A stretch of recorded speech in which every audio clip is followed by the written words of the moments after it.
Thank you. Good afternoon and welcome to your 2021-22 rules presentation. A few household items before we get started here. I would like for you in the chat to please put your name and school. Please put your name and school.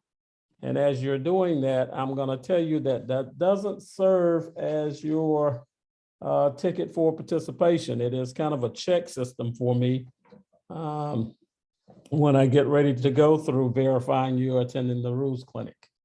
At some point during this presentation, there will be a question that will pop up on the screen that you are to answer. And we utilize that answer to match with your registration for the Zoom meeting for attendance.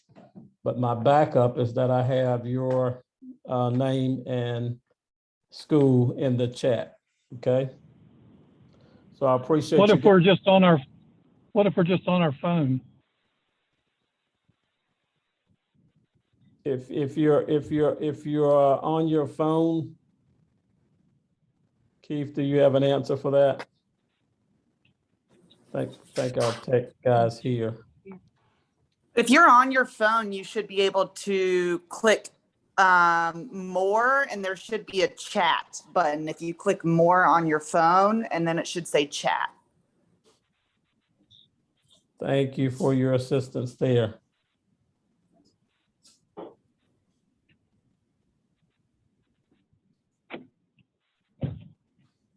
So more and your name and the school. Again, there may be a pop there, not maybe, there will be a pop in during this presentation where a question will be asked of all of you. Please answer that question. That helps me to download your attendance piece a lot easier and faster than me combing through. That pop-up will stay there, I don't know, approximately a minute and a half to 2 minutes. It is just a one question that needs to be answered. And if you would do that, I would greatly appreciate that. There's not a lot of rule changes this year. I would like to say, as I told those who attended in Greenville, it's a lot of cleanup, for lack of better words, and I'll explain that a little bit more in detail when we get there. So without further ado, we're going to get started. The first 10 slides that I will cover is information that we cover with every coach, every sport. And then the next few slides after that will be swim specific with the new rule changes. The first slide here is coaching requirements. These are what we call non-negotiables. All coaches, every sport in the state of South Carolina has to take the following courses: the concussion course, the heat course, the sudden cardiac course, and protecting students from abuse. You take these courses by logging on to nfhslearn.com. If you are a new coach, it will take you just a couple of minutes to create an account. And then these are the 4 required courses. At the completion of those 4 courses, and each one of them are about 15 to 20 minutes long, so you can actually do them all in a day. At the conclusion of the course, there's a certificate that you can print out and give to your athletic director, or take a picture of it with your phone so that you have a copy. But nfhslearn.com to access those 4 required courses. Every other year, every 2 years, you're required for the Cpr Aed Certification. If you haven't taken care of that, it needs to be taken care of before you start your season. And you usually do that every other year. Recommended courses. One was a requirement last year and it's recommended this year. However, if you are a new coach, I really highly recommend you take the COVID-19 course. It's COVID-19 for coaches and administrators. And a new course in NFHS Learn that we are suggesting all coaches takes is the collapse athlete. You know, an emergency is not an emergency until you're facing it. So the collapsed athlete kind of wraps all of the courses that's required there around and making sure that you have a game plan for that possibility of that emergency, the collapsed athlete. Doesn't happen very often in our sport. We don't have diving, just the swimming portion. But if an athlete was to be deemed to have a concussion, only the following listed there are allowed to have that athlete return.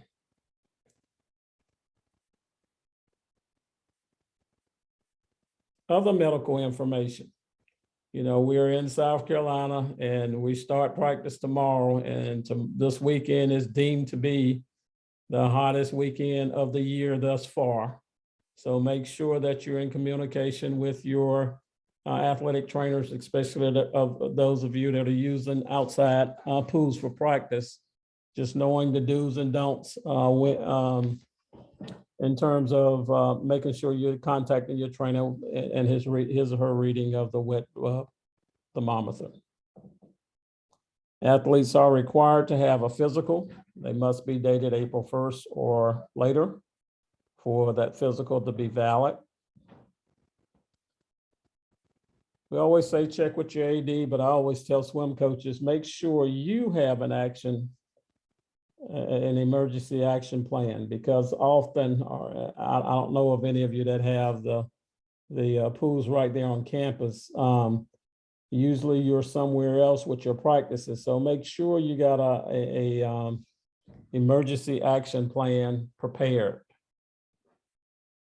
And I see some familiar faces here and great coaches here. And a lot of times, when you've been around a little while, we have those plans kind of right here in our head. I will have to tell you that oftentimes the emergency involves you. So is there a plan in place? Do you have a plan in place that your assistant coach, that your volunteer coach, or someone can pick up and make sure they follow that plan to get the best possible outcome to that situation that we're dealing with? Immersion tubs, that's pertaining to football. But again, I'll share with you the first 10 or so slides we share with every coach of every sport.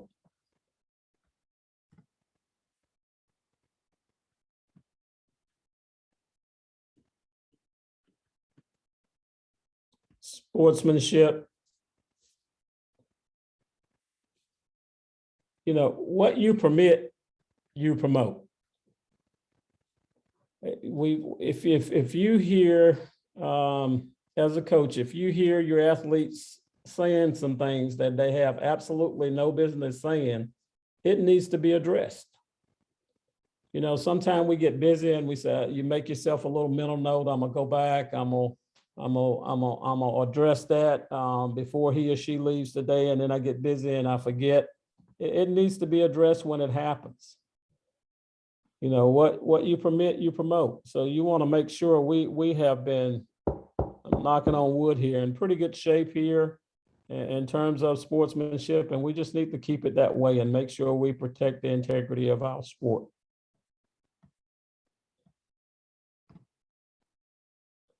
This again is a knock on wood for me because I haven't had to deal with this with any of our swim athletes. I do handle ejections for all sports here at the high school league.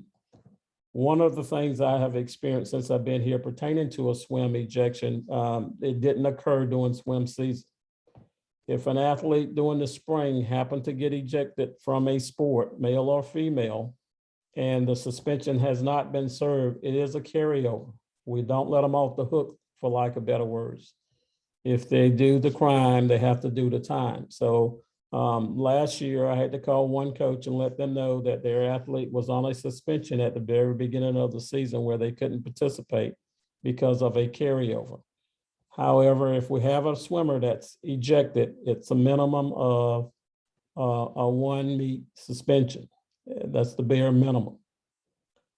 And I haven't seen this in all my years as a coach in South Carolina, or since I've been here at the lead, coaching ejections from swim.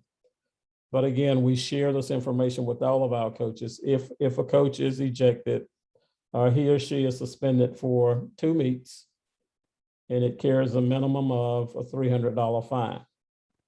And if it happens to be the last meet of the season, it will have a $500 fine.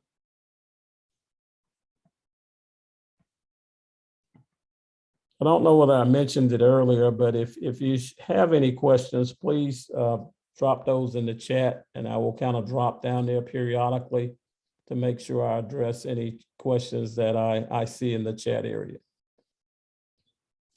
Officiating, we're in pretty good shape with our sport. I will tell you, in every sport that we have here at the league, we're always looking for younger officials.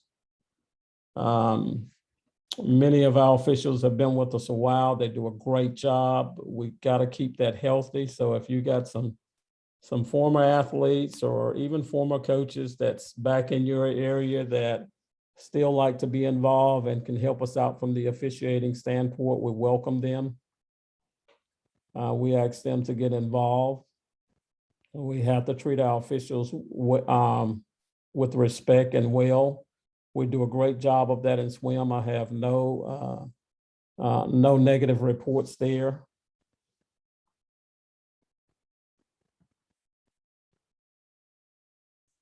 This is becoming a growing beast, and that is social media.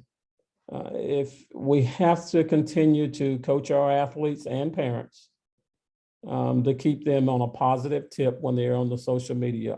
Many of our schools have social media accounts. Make sure that you're mindful of what's being posted, whether it's pictures and or comments. Make sure you're in the know of whoever is controlling your team social media account. If it has your school, it represents you and it represents your school. If it's tagged, we do address those issues as they arise. I will say from the swim perspective, I haven't had any incidents since I've joined the league, and I would love to keep that way. I do know that this is a growing beast in many of our other sports.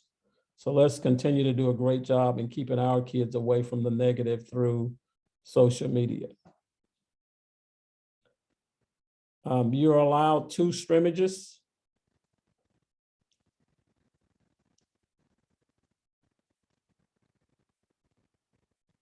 And only 2 scrimmages. It used to be 3 once your season started. However, there are no scrimmage involved.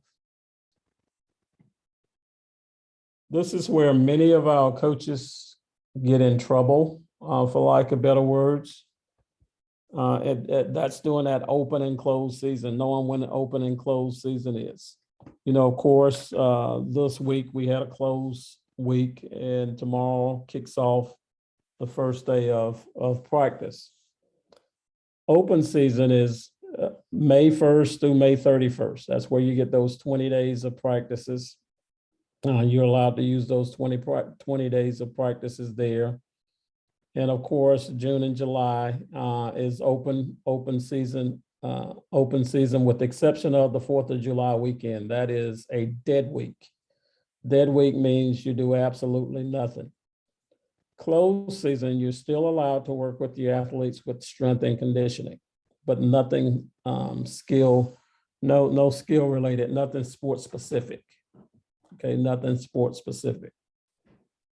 But you are allowed during the closed season to do the weight room, to get some running in and strength and conditioning. The penalty for closed season violations comes with a $500 fine. The first time, $500 fine, and you miss a practice, as well as you're limited to 1 scrimmage. On the second time, of course, there's still a $500 fine, and now your days are increased. If it happens a third time, that's not a good situation. We're talking about no postseason plus the fine.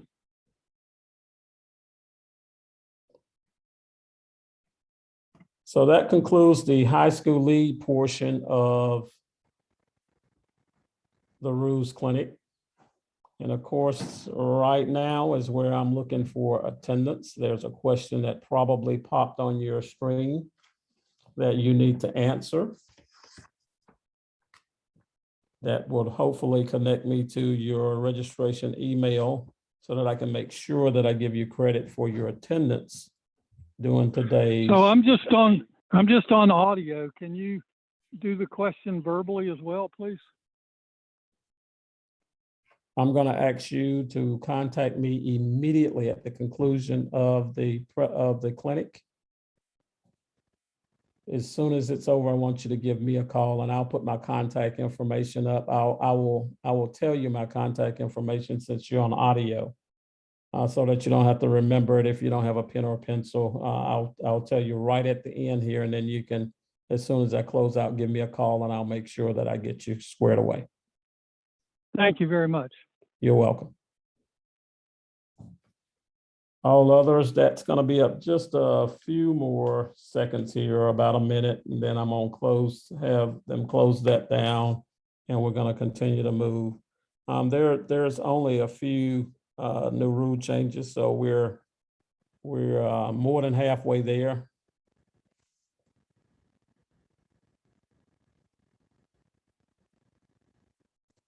If you have parents and or former athletes, recent college grads that's interested in continuing to stay involved in swim, that's back in your area, that will like to get to be an official, I'm going to share this with you now. Our stroke and turn clinics, that information will be online as to all of the dates that it's available.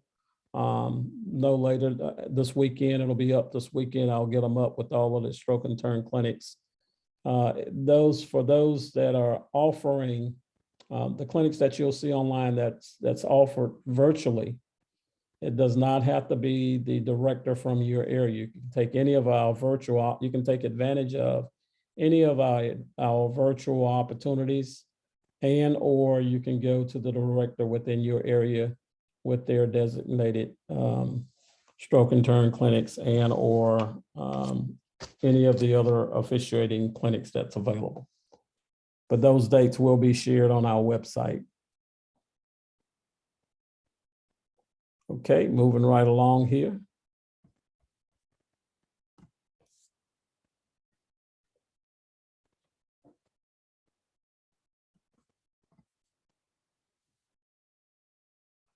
The first rule change, 3-2-5. The leadoff swimmer must be declared at the specified time for our relays. And again, I shared with you previously, a lot of what the rule changes are this year is really just to clean up some things that they thought was creating some issues. And let me go on to extend that a little bit in terms of the state championship. We're going to, and we did this last year, and I think it worked well for us, so I'm going to try it again this year.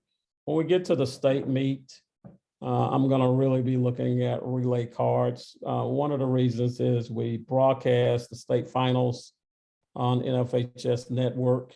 Nothing worse than a swimmer swimming and the parents or grandparents that couldn't be there, maybe back home, and the announcers are trying to narrate or talk about the event going on, and it's bad to call the wrong name. So if you kind of know who's in the water, we don't share it with the coaches that are jockeying for positions, but we do share it with the announcers there so that they can do due diligence in recognizing the athletes from the state. We found out last year that the broadcast went all over the world in terms of folks watching our championship. So we're excited about that. Rule change 3-3-5.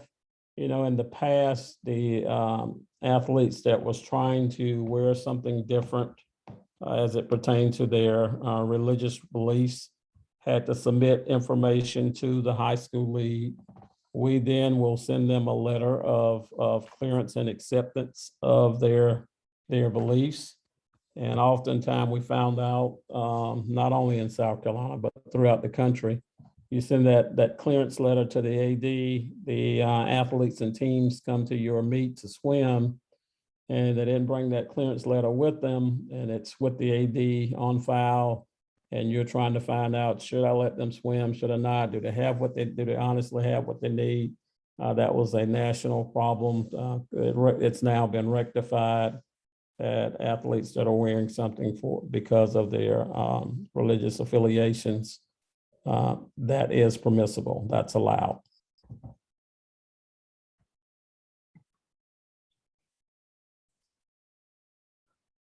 Rule 5-4-3 kind of updates some language. It kind of clarifies the impact of swim off times for future purposes. There was more of cleaning up the language that was involved in that rule than it was an actual rule change there. Now I'm going to move into the new 21-22 editorial changes. Quite a few of those, but I'm gonna zip through them, and I'm gonna zip through them because they're truly just editorial changes to kind of clean up some things. 1-4-2.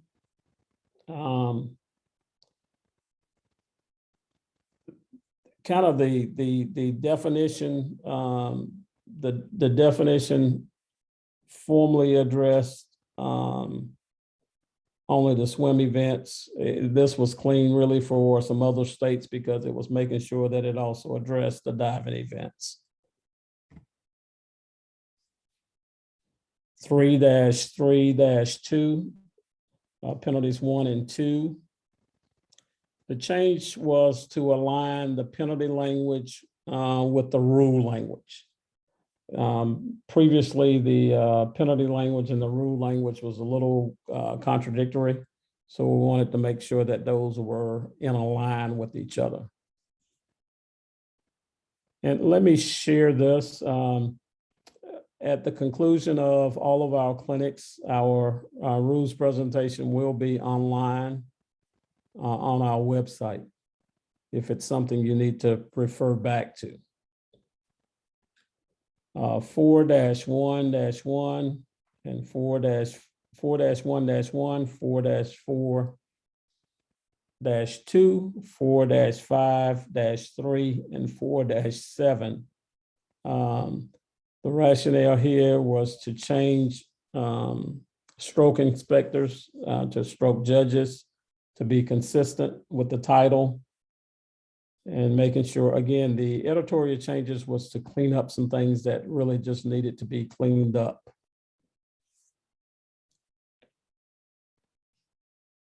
The next editorial change was pertaining to timing, 6-2-2 and 6-4-1B3.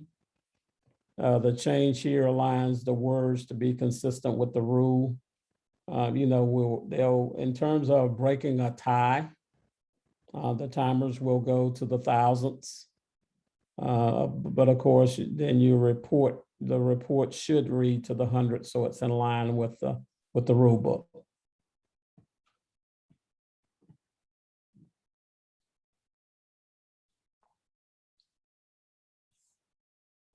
And 8-3-3.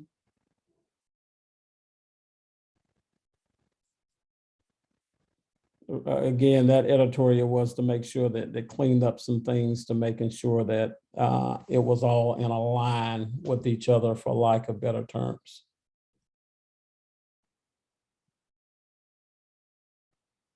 And wasn't that a painless rules clinic? Go over a few other things that I want to make sure you're aware of for this upcoming year. This year, we will use the wedges, the starting blocks in the state championship season, and you're also allowed to use them during the year. That is a change. We did not permit those to be used at the state championships prior. It was okayed, and we were moving forward in that direction. at the end of 2019. However, with a COVID year, we just thought we'll wait till we got back to some normalcy before we implemented that. So we will be using the starting blocks or wedges at the state finals, and you are allowed to use them during the season. At this time, I'm gonna check the chat for any questions. If you have any questions, please put them in the chat.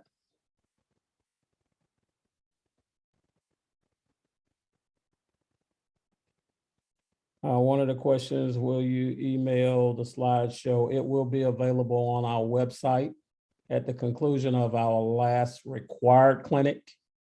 And our last required clinic final date is April next Wednesday. We got a online clinic on Monday and Tuesday.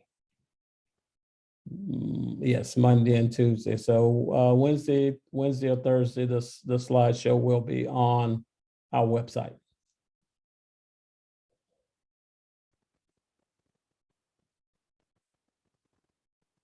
We do plan to have spectators at the state championships this year. It's one of the questions, will you be allowing? We do plan for spectators to be in attendance this year. I am a little afraid of the spike we got going on now.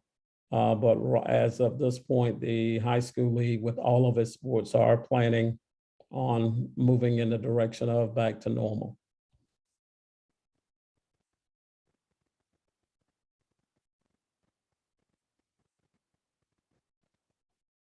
One of the questions here, where will the state meet be held?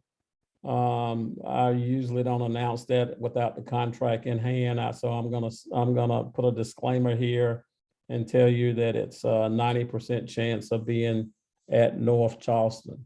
I will also share with you that University of South Carolina did reach back out to the league. We did try to put them in the mix to host our state meet. There's a conflict with the state meet weekend at USC. So they're off the table for this year. They are asked that we consider them in the future.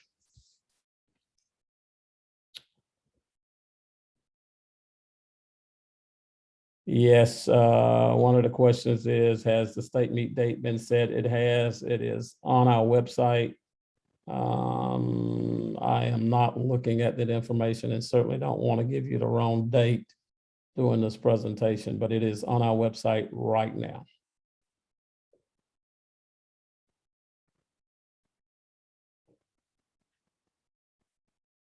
One question here is, where will the spectators sit at the state meet? They will sit closest to the pool in that section that many of our athletes were in last year. Our athletes would move to section 2, and we will bring in some bleachering on the other side.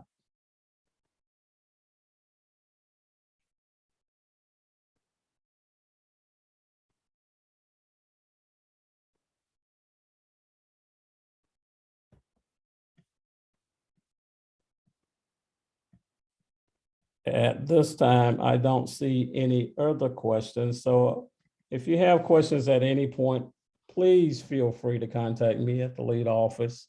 Again, my name's Daniel Brooks. I'm Associate Commissioner of the High School League. The number is indicated there. If it's after hours, my phone is forwarded to my cell phone. So I will take your phone, I will take your calls, even if you're at poolside. I do ask usually about 9:30 or so, I kind of shut it down. So after that time, if it could wait till the next day, please call me the next day and or email me with any concerns you have or any questions you have, and I'll certainly try to answer those as quickly as possible. I'm available for you, so don't hesitate to ask questions you're not sure about or anything that you would like to know the answer to. I try to make sure that I'm sending to your swim association. If you're not actively involved there, if there are any updates or things new, I usually send it to Cindy so that she can make sure it's on you guys' website. We're always updating our website with information that you need to know. But again, if you have questions that you don't know the answers to, feel free to pick up the phone and give me a call or shoot me an email. Last quick look at the chat.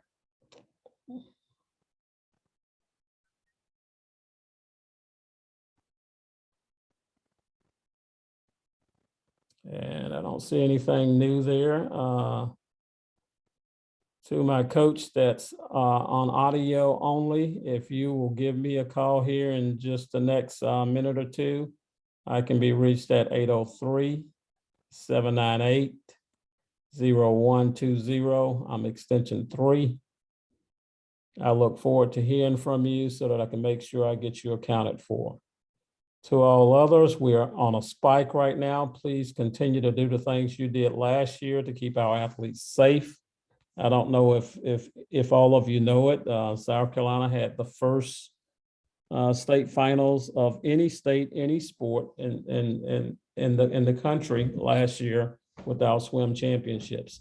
I commend you for that. You guys did a great job. We need to continue to do so as we're experiencing a spike right now to keep our athletes safe. And I look forward to seeing you during the year. If you got a invitational going on or anything going on, please shoot me those dates. I love visiting your meets and not only seeing you at the state finals, but if not, I will see you at the state finals and have a great season. Thank you all for attending.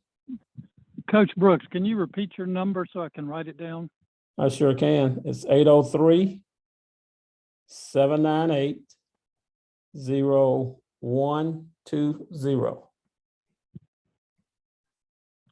803-798-0120, Extension 3.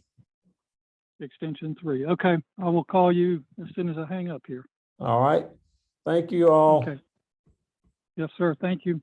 You're welcome. Bye-bye.